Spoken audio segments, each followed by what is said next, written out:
복된 소식 아름다운 소리 AM 1590kHz 시카고 기독교 방송입니다.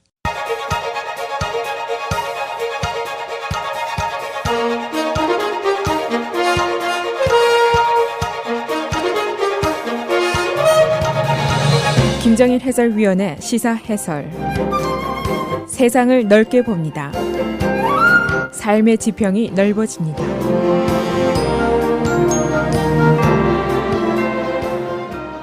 시사 해설입니다.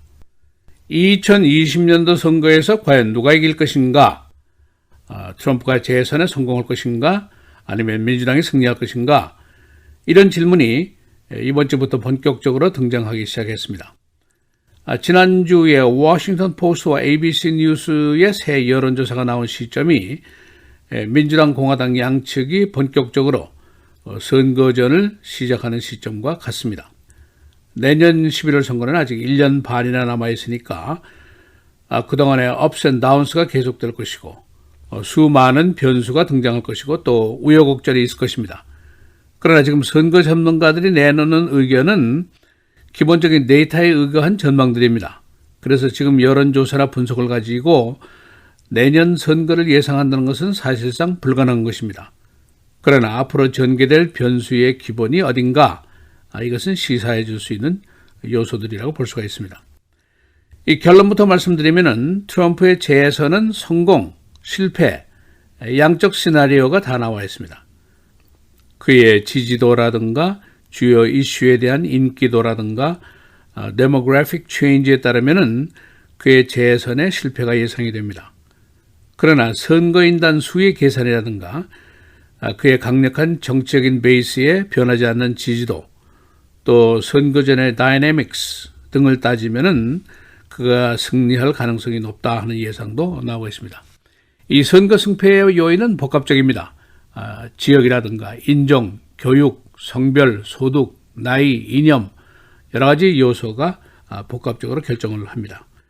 그래서 오늘은 내년 선거 승패의 예상의 근간은 무엇인가, 또 2020년도 선거전을 분석하는 기본 요소들은 어떤 것인가 를 알아보겠습니다. 먼저 2016년도 선거전에 대한 분석부터 출발하는 것이 이해를 쉽게 할 수가 있습니다. 2016년도 선거전 1억 3,700만 명이 투표를 했습니다. 그런데 이 중에 54% 7,400만 명이 트럼프를 지지하지 않았습니다. 그가 승리한 것은 소위 Electoral College, 선거인단 숫자에서 승리를 하게 된 것입니다. 특히 중서부 지역의 스윙 스테이트, 오하이오, 위스콘신, 미시간, 펜실베니아 이런 주에서 승리를 하면서 이기게 된 것입니다. 다시 말하면 투표수에서는 지고 선거인단 수에서는 이긴 것인데 그의 지지 세력은 전통적인 보수 지역, 소위 그 바이블 벨트라고 불리우는 남부의 주들 그리고 여기에 러스트 벨트, 중서부 지역의 지지가 추가가 돼서 결국 승리를 차지하게 된 것입니다. 지금 나온 워싱턴 포스트 여론조사 결과는 자세히 봐야만이 민심의 과정을 알 수가 있고 또 선거의 승패를 읽을 수가 있습니다. 이 트럼프의 지지도가 44%입니다. 지난 4월보다 5%나 상승했습니다. 그 이유는 잡, 증시 등 경제 호조 때문입니다. 그러나 민주당 후보와 트럼프의 대결을 시켜보니까 그가 대부분 지는 것으로 나왔습니다. 조 바이든에게는 53대 45로 지고 버니 샌더스에게는 51대 45로 지고 엘리자베스 워런과는 51대 44로 트럼프가 졌습니다. 그러나 Registered Voters, 투표인 등록을 한 사람들을 대상으로 한 조사에서는 이야기가 달라졌습니다. 바이든에게는 53대 43으로 지지만은 다른 후보들에게는 거의 동률 수준의 성적을 보였습니다. 트럼프에게 승산이 있다고 보는 견해에 두 가지 이유가 있는데 하나는 Electoral College, 선거인단이고 또 다른 하나는 Campaign Dynamics, 역동적인 선거전, 이 두 가지입니다. 이 트럼프 대통령의 지지도와 1대1 대결의 점수에서는 처지지만은 여전히 미드웨스트 지역의 지지도가 높습니다. 2018년도 여론조사에서는 위스콘신, 오하이오, 펜실베니아의 지지도가 높았었습니다. 이번 워싱턴 포스트의 조사에서도 그의 잡 어프로벌이 50%를 이 지역에서 넘었습니다. 전국 평균이 44%니까 이거보다 훨씬 높습니다. 바로 이 미드웨스트 주에서 이기게 되면 선거인단 숫자에서 승리가 가능합니다. 두 번째는 트럼프의 정치는 논쟁적인 정치입니다. 자기 편 끌어안기, 다른 편은 혹독하게 공격하기, 이런 작전인데 그의 지지도가 지난 5개월 동안 서서히 상승세를 계속하고 있습니다. 그의 분열적인 정치가 먹힌다, 그런 분석이 나와 있습니다. 그래서 지금으로서는 전쟁이 안 나고 리세션만 없으면 승리가 가능하다 하는 계산이 나와 있습니다. 다시 말하면 그가 지금 스타일러 정치를 계속하고 분열적인 공격을 계속하고 중서부와 남부 지역을 잘 관리하고 선거전만 뜨겁게 다루고 전쟁이 나지 않고 경제만 계속 좋으면 승산이 충분히 있다, 그런 계산입니다. 네, 여기에 대한 반대 의견이 있습니다. 첫째는 demographic change입니다. 소수계의 시민권자가 늘어나고 있습니다. 그러니까 이민자들이 시민권을 따서 투표를 하는 사람들이 늘어나고 있다는 얘기입니다. 또 진보적인 젊은 세대들의 정치 참여가 커지고 있습니다. 또 고교육층들의 정치 참여도 강해지고 있습니다. 1년에 미국에서 투표인 수가 약 500만 표가 더 늘어나게 되는데 진보 측, 지금 밀레니얼스 세대, 1981년에서부터 2000년 사이에 태어난 사람들이 전체 34.2%를 차지하고 있습니다.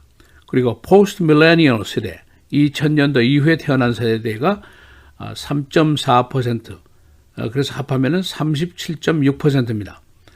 그리고 보수층, 베이비 부머스, 그러니까 은퇴한 나이 든 세대들이 28.4%고, 그리고 이제 Silent and Great Generation, 노인층이 9.4%입니다. 여기도 합하면 37.8%, 거의 비슷한 세력입니다. 그래서 소수계와 젊은 세대가 투표소에 많이 나오게 되면 트럼프는 패배할 것이다 하는 전망이 가능합니다. 또 한 가지 변수가 있는데 여기에 이제 35%나 차지하고 있는 moderate, 독립층의 향배가 중요합니다. 이들 그룹이 어디로 갈지는 아직은 불분명하지만은 정책에 따라서 움직일 공산이 큽니다. 예를 들면 헬스케어 같은 거 56%가 National Healthcare Plan을 지지하고 있습니다. Government Plan을 찬성한다는 것이죠. 민주당 중에 46%가 Medicare for All 이것을 지지하고 있습니다. 경제 문제, 미니멈 웨이지를 예를 들면 55%가 시간당 $15까지를 지지하고 있습니다. 공화당도 여기에 지지를 하고 있는데 그러나 공화당원 중에 70%는 $15는 너무하다. 그러나 크게 인상하는 것은 가능하다. 이런 생각을 하고 있습니다. 그리고 $10,000 이상의 고액 소득자의 인컴텍스 세율을 70%까지 올려라 하고 찬성하는 사람이 59%나 됩니다.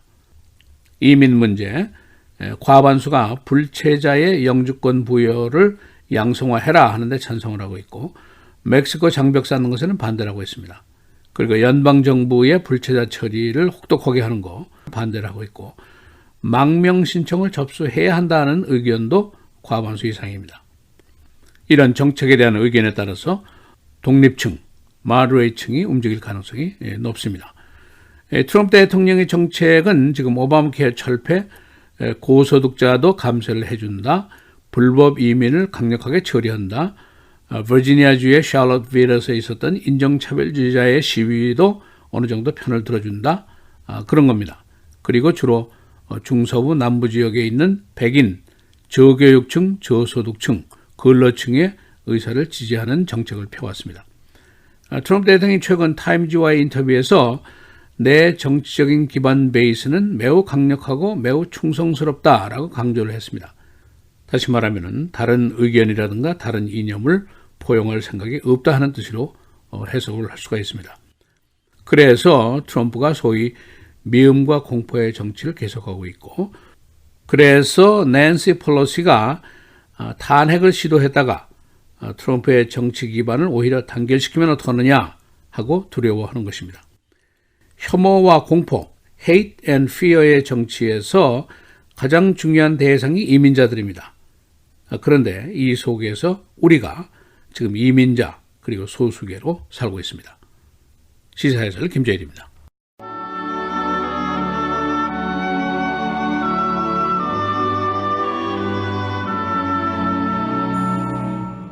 가난한 자를 조롱하는 자는 그를 지으신 주를 멸시하는 자요 사람의 재앙을 기뻐하는 자는 형벌을 면하지 못할 자니라.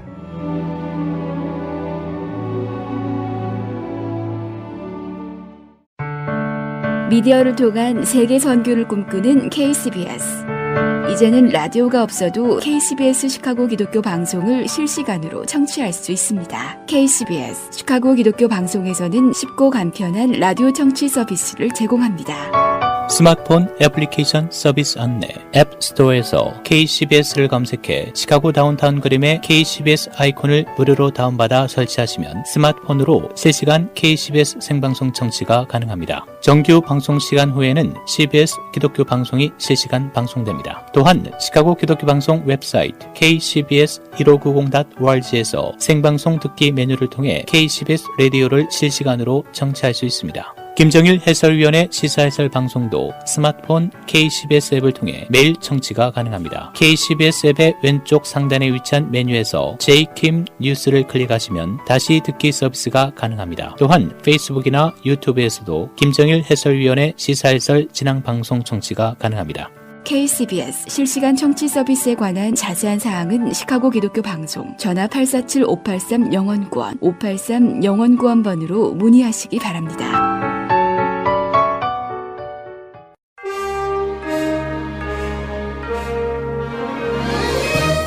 7월 9일 화요일 KCBS 헤드라인 뉴스입니다. 헤지 펀드 매니저 출신의 억만장자이자 트럼프 대통령의 친구로도 알려진 제프리 앱스타인이 10년 전에 이어 또다시 미성년 성범죄 혐의로 검찰에 기소된 가운데 이번 사건에서 드러난 트럼프 대통령을 비롯한 행정부 주요 인사들과의 얽히고 설킨 인연이 주목을 받고 있습니다. 언론은 어제 맨하튼 연방검찰이 앱스타인을 성매매 혐의로 기소했다고 밝혔습니다. 2002년에서 2005년 뉴욕과 플로리다에서 20여 명의 미성년들을 상대로 성매매를 했다는 혐의입니다. 검찰은 지난 주말 앱스타인의 맨하튼 저택을 수색하는 과정에서 누드 혹은 부분적으로 나체의 모습을 한 젊은 여성과 소녀들의 사진 수천 장을 압수한 것으로 알려졌습니다. 앱스타인의 성매매 혐의에 대한 유죄가 인정될 경우 최고 45년의 징역형이 선고될 것으로 보이는 가운데 비난의 화살은 앱스타인과 친분이 있거나 관계를 맺고 있는 유력 정재계 인사들로 향하는 분위기입니다. 2020년 인구조사를 둘러싸고 트럼프 대통령과 민주당의 갈등이 격화되고 있습니다. 10년마다 하는 인구조사 결과는 50개 주의 연방하원 의석수 배분과 직결되기 때문에 한치의 양보 없는 기싸움이 펼쳐지는 양상입니다. 낸시 펠로시 하원의장은 어제 샌프란시스코에서 기자회견을 열고 내년도 인구조사 질문지에 시민권 보유 여부를 묻는 문항을 추가하려는 트럼프 행정부의 방침에 대해 미국을 다시 하얗게 만들려는 것이라고 주장했습니다. 여러 인종과 문화가 어우러져 인종의 용광로로 불리는 미국을 다시 백인 사회로 되돌리려는 의도가 깔렸다는 것으로 이 질문이 포함되면 시민권이 없는 라틴계 이민자들이 불법 체류 단속 우려로 인해 인구조사 응답을 기피하게 된다는 것을 극단적으로 표현한 발언으로 풀이됩니다. 트럼프 대통령이 자신을 비판한 킴 데럭 주미 영국 대사를 향해 더 이상 그를 상대하지 않겠다는 말로 영국 정부에 사실상 경질을 요구했습니다. 사퇴를 앞둔 테리사 메이 영국 총리에 대해선 엉망진창이라고 비난했습니다. 트럼프 대통령은 어제 트윗에서 나는 영국과 테리사 메이 총리가 브렉시트를 다루는 방식에 대해 매우 비판적이었다. 그녀와 대표들이 엉망진창으로 만들어냈다. 내가 메이 총리에게 어떻게 해야 하는지 말해줬는데 그녀는 다른 방식을 택했다고 밝혔습니다. 독립절 연휴 기간 동안 시카고에서 총기 폭력 사건이 66건이나 발생했습니다. 이 사건으로 5명이 숨지고 63명이 부상을 당했는데 피해자의 나이는 14살에서 65살이었습니다. 2014년에는 82건의 총격 사건으로 14명 사망, 2017년에는 100건의 15명 사망이었습니다. 경비행기가 엔진 고장으로 어제 I-88 고속도로에 불시착했습니다. 이 항공기는 불시착 시에 도로상에 있던 SUV와 충돌했으나 조종사와 운전자는 무사합니다. 이 항공기는 와키건 공항을 출발해 오로라로 가고 있었습니다. 과속 운전자가 도로 부근 건물과 충돌해 사망했습니다. 어제 오후 로열라 대학 근처 쉐리단 도로상에서 과속으로 달리던 운전자가 급 커브를 돌던 중 건물과 충돌했습니다. 운전자는 병원으로 응급 옮겨졌으나 사망했습니다. 2019 메이저리그 홈런 더비에서 빗 알론소가 우승을 차지했습니다.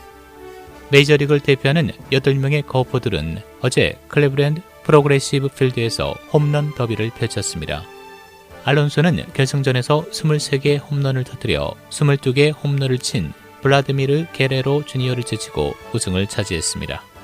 한편 90회 메이저리그 올스타 게임이 오늘 오후 6시 30분 프로그레시브 필드에서 펼쳐집니다. 날씨입니다. 오늘 대체로 맑은 날씨 보이겠습니다. 낮 최고 88도, 밤 최저 72도. 내일 오전에 대체로 흐린 날씨 보이는 가운데 한때 맑겠으나 오후 들어서 곳에 따라 천둥 번개를 동반한 비가 내리겠습니다. 낮 최고 92도, 밤 최저 68도. 목요일 한때 구름 많은 곳 있겠으나 대체로 맑은 날씨 보이겠습니다. 낮 최고 79도, 밤 최저 65도. 금요일 맑은 날씨 이어지겠습니다. 낮 최고 86도, 밤 최저 70도입니다.